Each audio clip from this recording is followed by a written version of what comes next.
Bonjour tout le monde.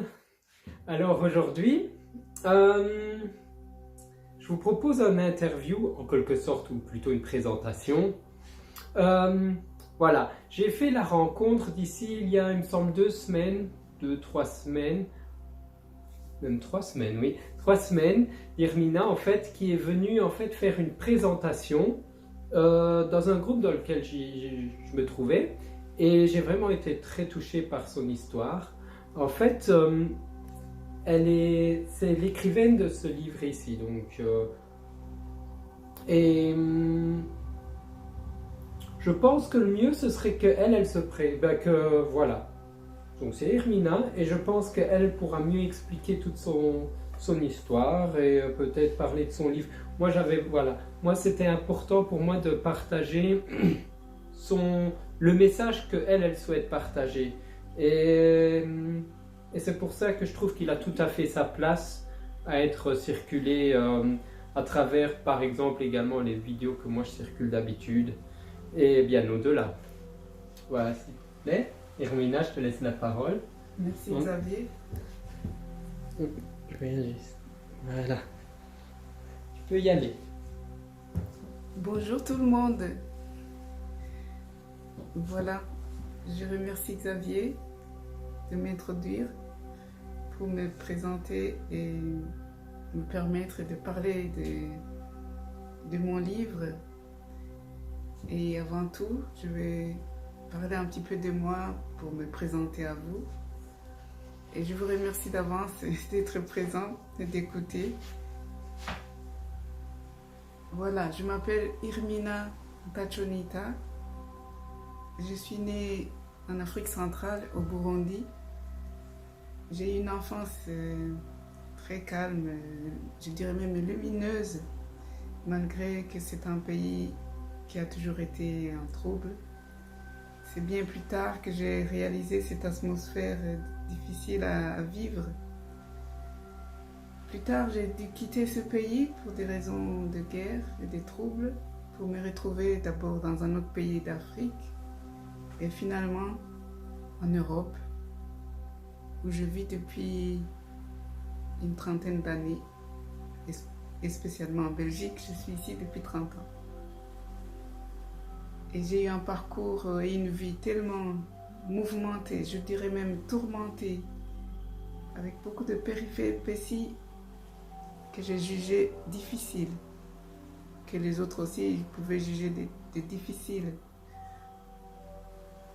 Et finalement, après un long parcours de vie où je n'avais aucune guidance pour comprendre la vie, j'ai fini par croiser le chemin de la recherche intérieure, le chemin vers soi.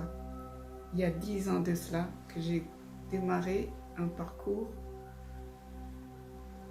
que je dirais même initiatique.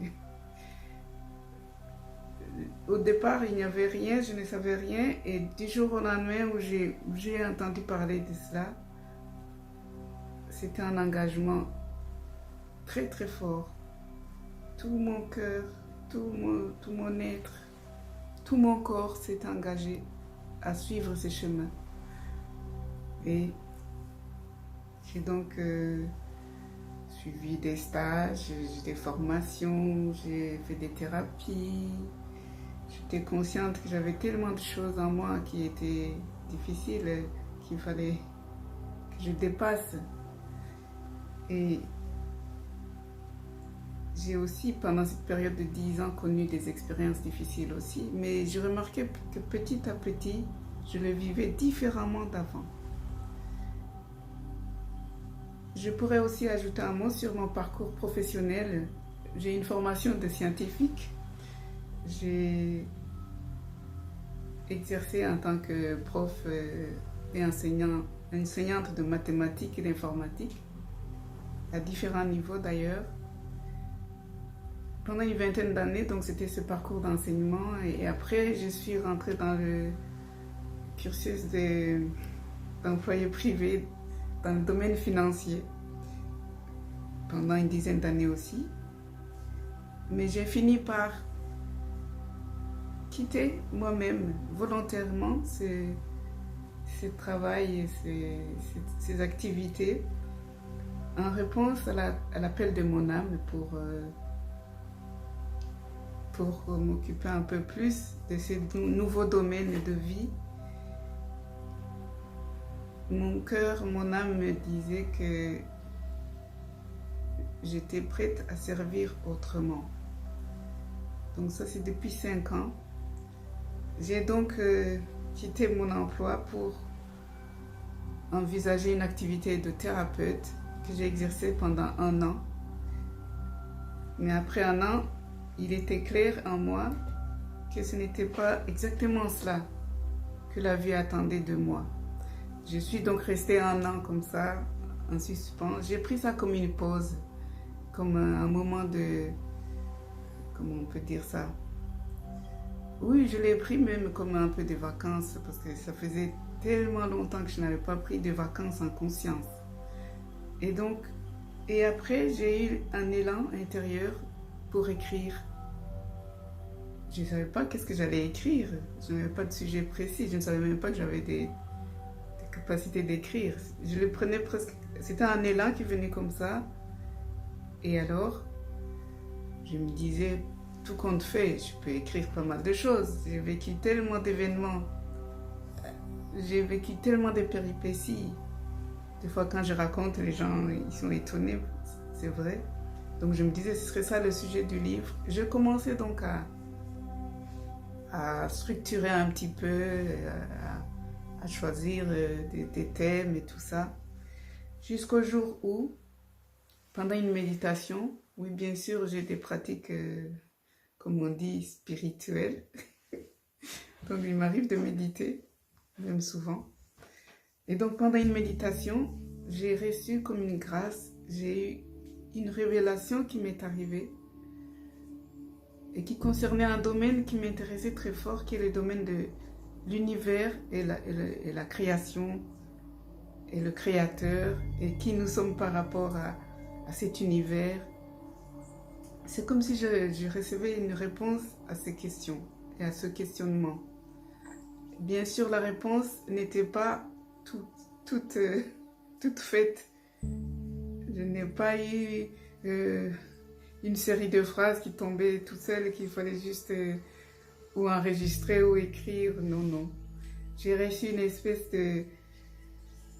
d'information tellement compacte qui était adressée à mon âme, à ma conscience, à mon cœur. Ça m'a touché, ça m'a vibré parce que c'était quelque chose de tellement complexe au niveau de sa présentation. C'était une vision, c'était une révélation, c'était tellement complexe, multidimensionnel, je dirais.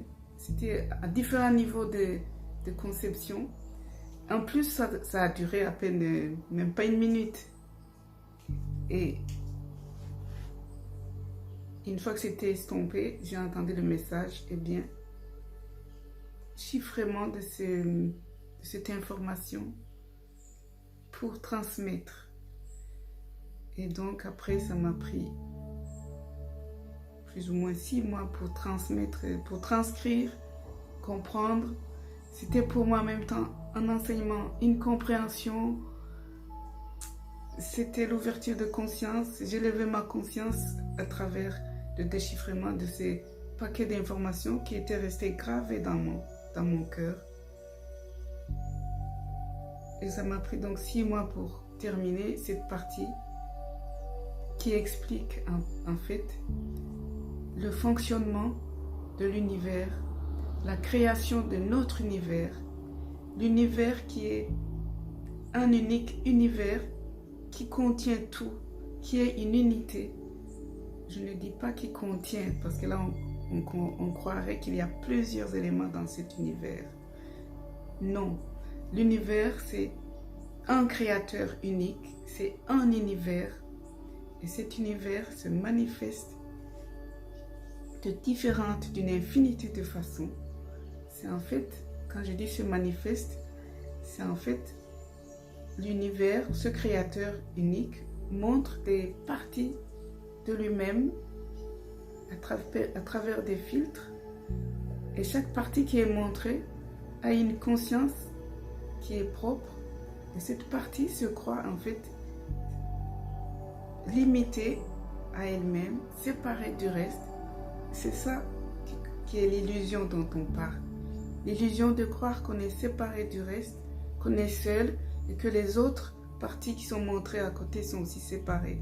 Alors que nous faisons tous partie d'un même ensemble, d'une même unité, d'une même chose, d'un même un.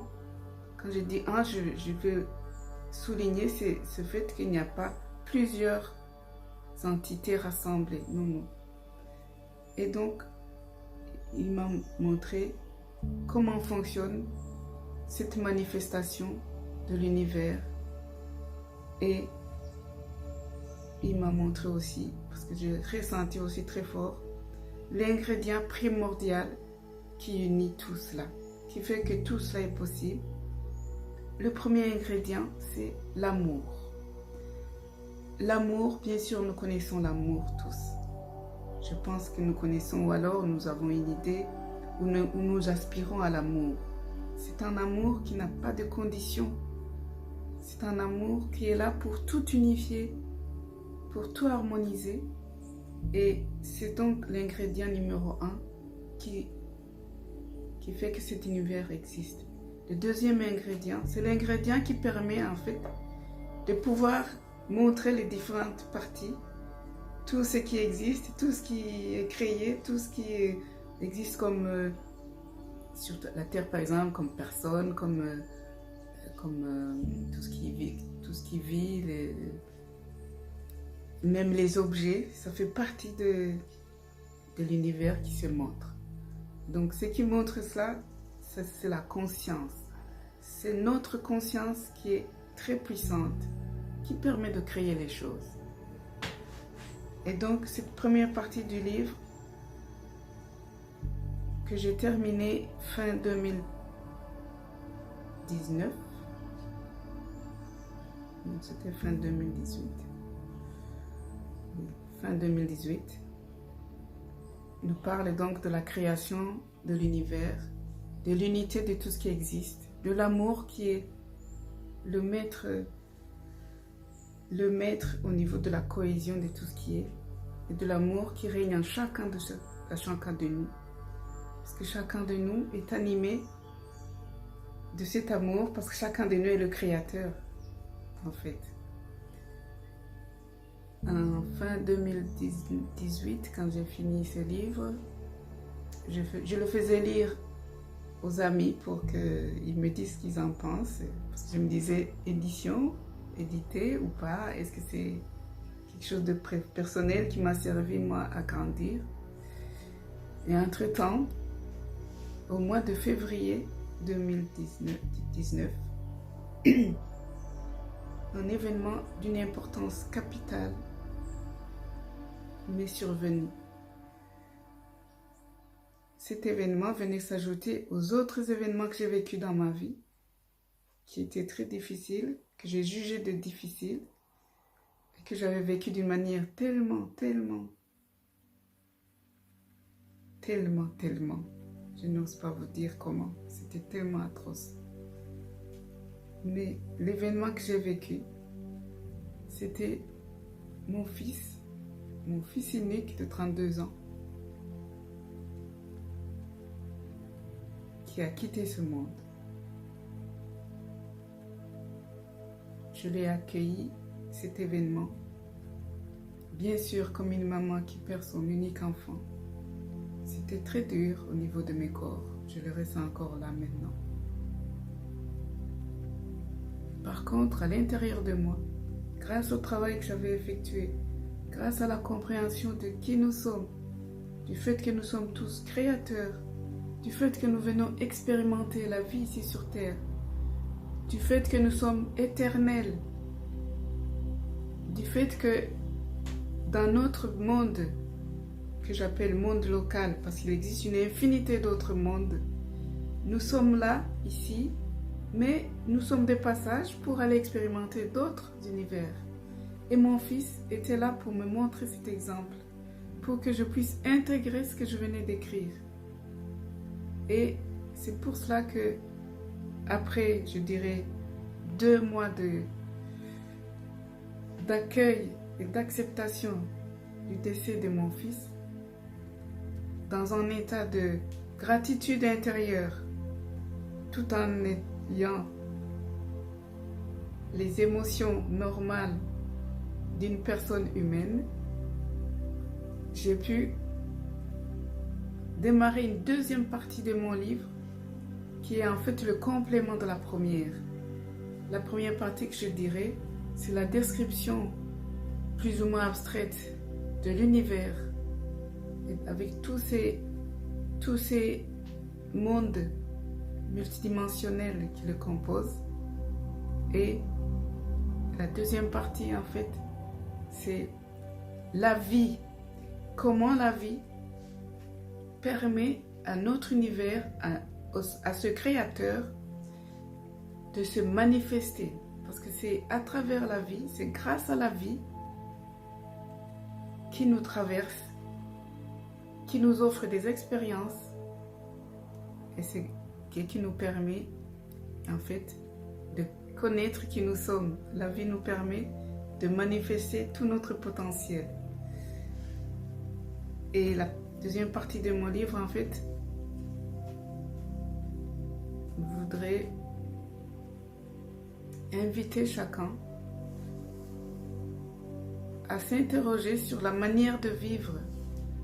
Est-ce que nous vivons dans l'ignorance de qui nous sommes et donc nous prenons la vie comme des événements qui nous tombent dessus pour notre malheur, de temps en temps un petit peu de bonheur, ou bien ce sont des événements que nous avons choisis, mais que dans notre conscience limitée de personnes vivant sur Terre, nous transformons à des coups durs, alors que en fait, la vie est là pour nous inviter à comprendre qui nous sommes, à manifester toutes nos performances, tous nos potentiels.